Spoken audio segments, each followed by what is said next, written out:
고생코아 안녕하세요. 코인생존기의 김비트입니다. 3월 30일 사실 막 지금 12시가 지나서 날짜가 바뀌었거든요. 그럼 오늘의 코인생존기 출발하겠습니다.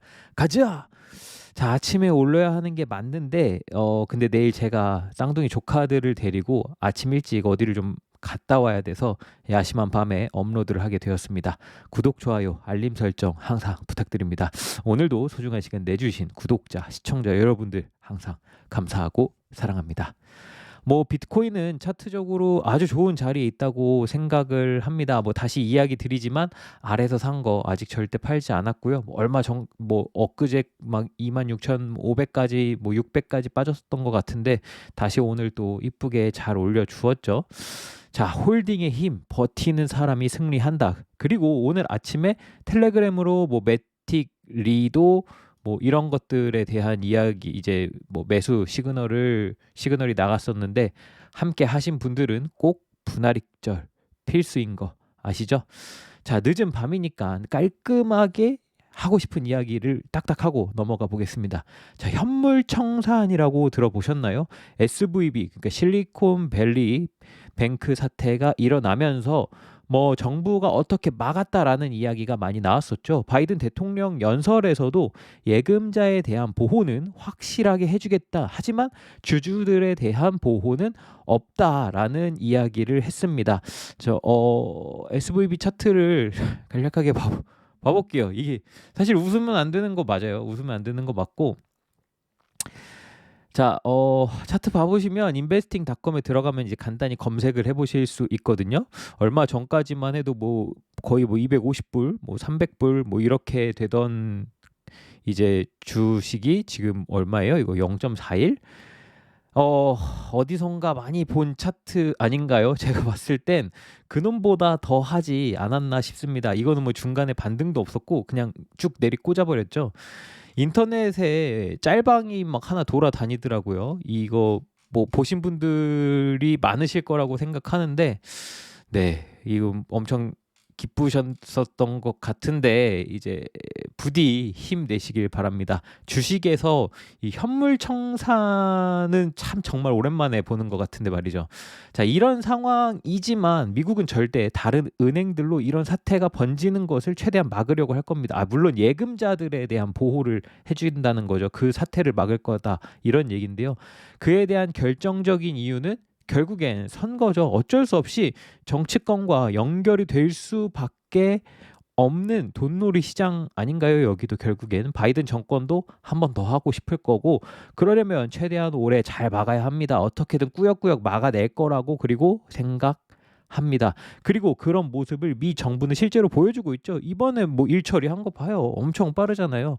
자, 그럼 은행에 대한 추가 이슈가 생기더라도 미 정부가 막을 거라는 가정하에 우리가 생각해야 할 것은 남은 CPI, PC 발표들이 있습니다. 4월 둘째 주에 아마 CPI 발표가 있죠. 근데 이것도 하나 생각을 해봅시다.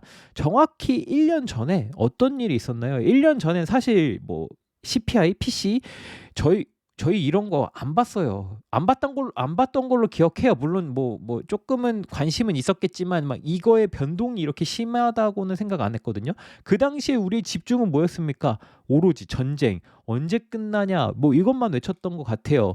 얼추 2월쯤에 전쟁이 터지면서 이제 극심한 공급난으로 물가는 그 이후부터 무지하게 상승했죠. 뭐 피크가 22년 7월, 8월이었던 걸로 기억하거든요. 지금 보니까 22년 7월쯤에 CPI가 이제 상승률이 이제 최고치로 나왔는데 그때와 비교를 해본다면 뭐 물론 여전히 공급난은 존재합니다. 하지만 많이 해결이 일단은 되었죠.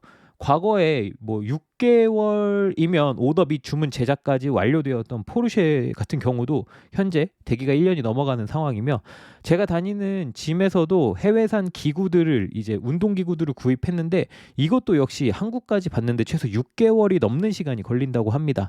긍정적으로 보면 이런 공급난들의 문제들이 점차 해결되어 나갈수록 물가는 더욱 잡히지 않을까 싶고요. 추가적으로 1, 2, 3월에 발표한 CPI 지수들 경우에는 예상치보다는 사실 높게 나왔어요. 뭐 6%대 뭐 이렇게 나왔으니까.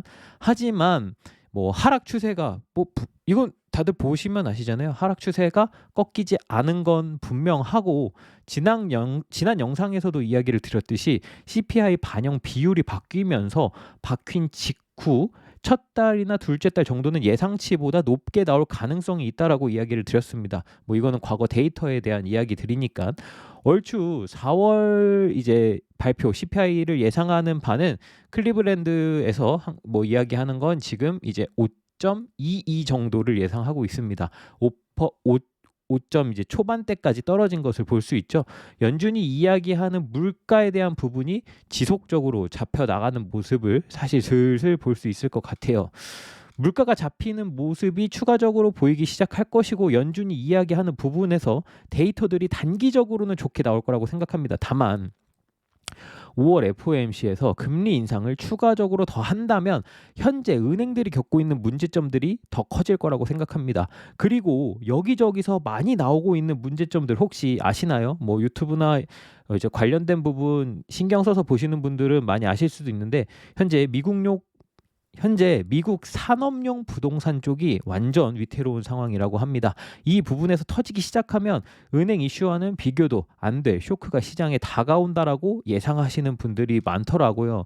이런 여러 가지 상황을 따졌을 때 뭐 패드워치 오랜만에 한번 보면 지금 이제 이게 5월 달에 대한 내용인데 5월 달에 금리 동결을 예상하는 게 59.5% 그리고 금리 25% 인상을 생각하는 게 40.5% 정도라고 이야기를 해요. 물론 이거 사실 굉장히 자주 바뀌어요. 자주 바뀌는데 그냥 일단 추이 정도를 보는 거죠.